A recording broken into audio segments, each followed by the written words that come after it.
Tomorrow is election day for Alabama in that key Senate race. The polls, they're all over the place. The Real Clear Politics, what they do is they average all the polls together.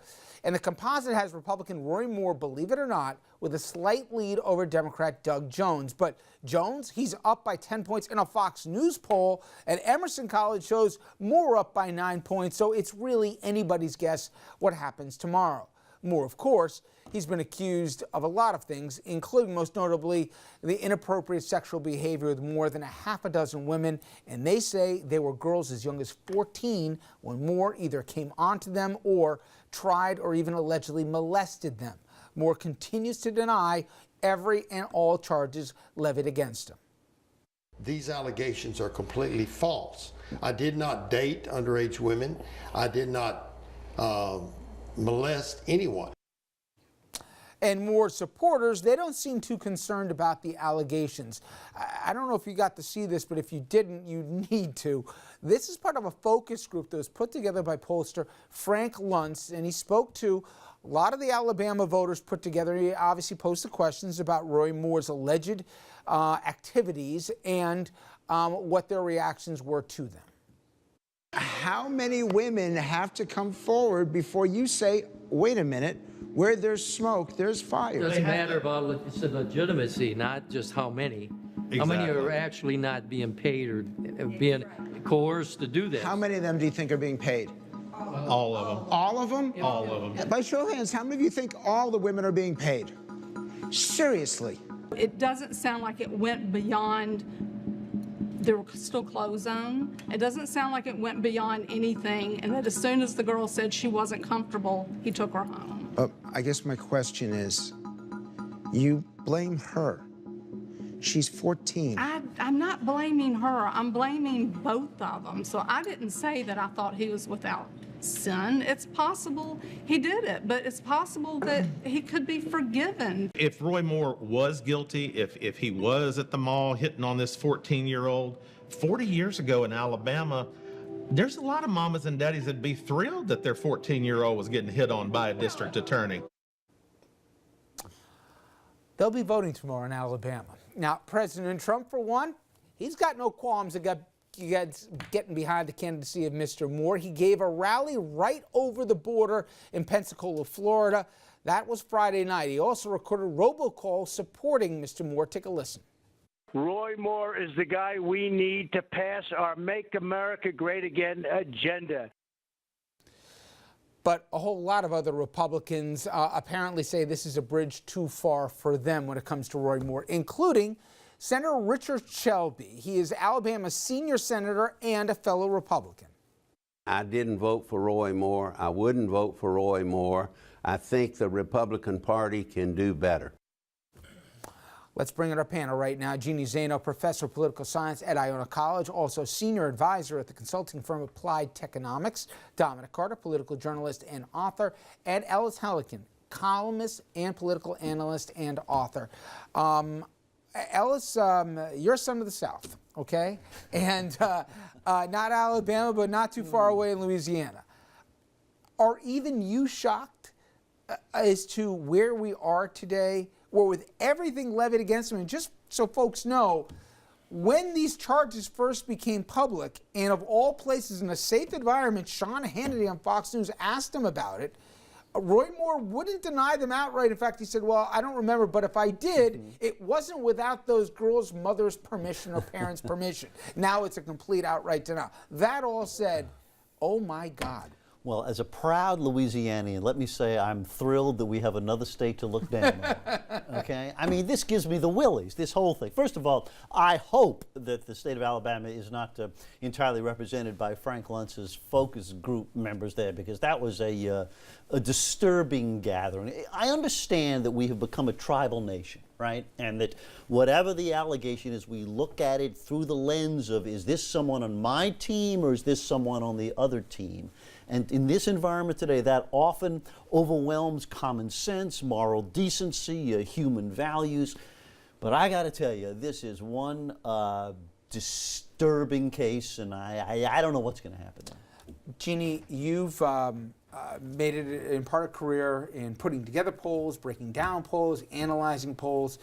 if we learned anything from the shock that happened last November when President Trump won, was it in part that there were more people than we thought that agreed with him, or was it just that they wanted to send a message in the primary and they wanted to send a message they didn't like Hillary Clinton? And as you translate it to Roy Moore, again, should we look at what happens tomorrow night as either a message for more, or as a message that people don't like being told what to do and what not to like? I think it's very interesting. The focus group Frank Luntz did, you found a very similar thing at play with Donald Trump, which is this tendency for the supporters to try to defend this person at all costs, no matter what the evidence was presented to them. And when you see that kind of movement, to me as a pollster, that suggests Roy Moore may eke this out. I mean, it's going to be close, and I think Real Clear Politics is the one I would look at because it's the compilation. Yep. Of course, you mentioned Fox News has Jones 10 points ahead. But when you see people who are that dedicated to somebody that despite all the information and facts presented to them, they still will try to figure out a way to defend this person and explain it away. That means that this is bigger than this person. To Ellis's point, they are part of a tribe. He's, for better or for worse, he's the leader, and they're going to stick with it. And so if he gets those people out to the polls, and if Dems can't get people out to the polls or poll independents, he could eke this thing out. I think it's still going to be really close, but I do think he could probably eke this out. And don't forget, 14 percentage point advantage he comes with as a Republican in Alabama. Yes, and Trump carried the state by nearly 30 points, Dominic. All that is true, but there used to be political norms that when you looked at a race, whether it was for dog catcher or Senate or president, that you could count on. One was if somebody's accused of being a complete perverted creep to 14-year-old girls, okay, that was usually a disqualifier. I don't care what party you ascribe to. And after the National Party did everything but threaten that if you do vote for him, we're going to remove him once he walks through our door. If you take anything out of this and what we've learned in the last year that we got wrong a year ago, what would it be? That President Trump's election changed everything. Donald Trump's election to the White House. That making certain things more acceptable that never were? Yes, that you can be accused of some horrible things and you can be elected president of the United States and then say it didn't happen, that all the women are lying. He has redefined our political norm, and I don't mean that in a positive.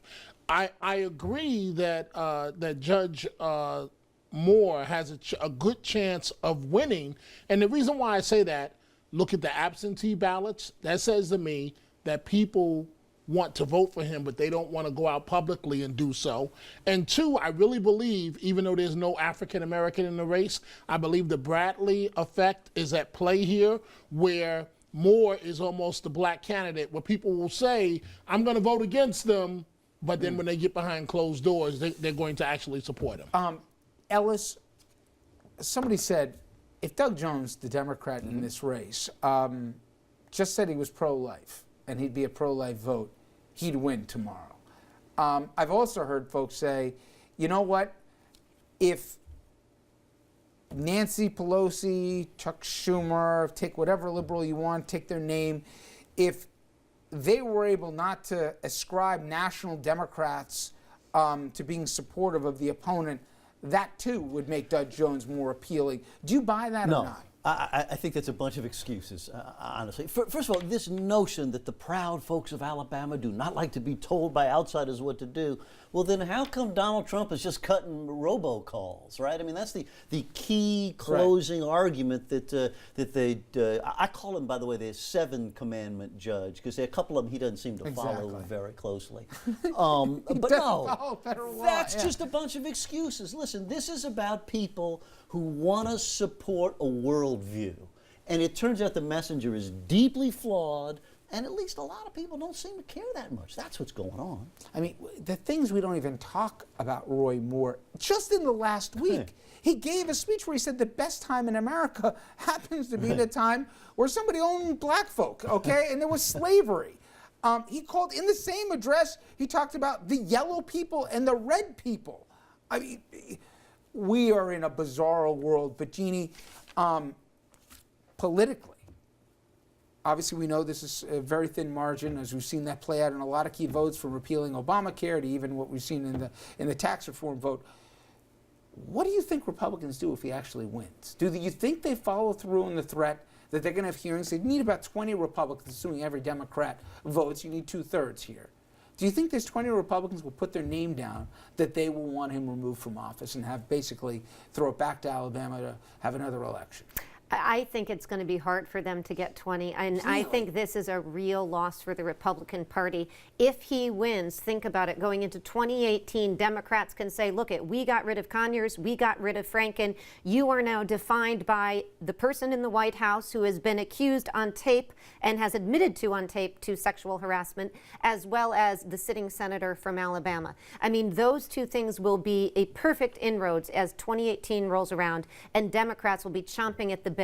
And so I think Republicans... In fact, to your point, in Alabama, I apologize, forget who, they said, hey, this is going to be for us, just like running against Wallace, barring, that young African-American girl about walking through the school doors. Roy Moore will be the basic picture here, and it won't just be in Alabama. We'll be using it. Yeah, and let's not forget what he said most recently about getting rid of, to your point, and getting rid of amendments, including women's right to vote. I mean, he says the most outrageous things. I mean, I had a student say to me, and I think this is true, and it's sad to hear, but the sexual harassment allegations may be the least offensive thing that Roy Moore has done. And obviously that's said facetiously because they're terribly serious. But he has said and done some really outrageous things. The people of Alabama know it. They haven't been supportive of him as a statewide candidate, and yet he makes it through this Republican gauntlet, and here he stands, could very well win tomorrow.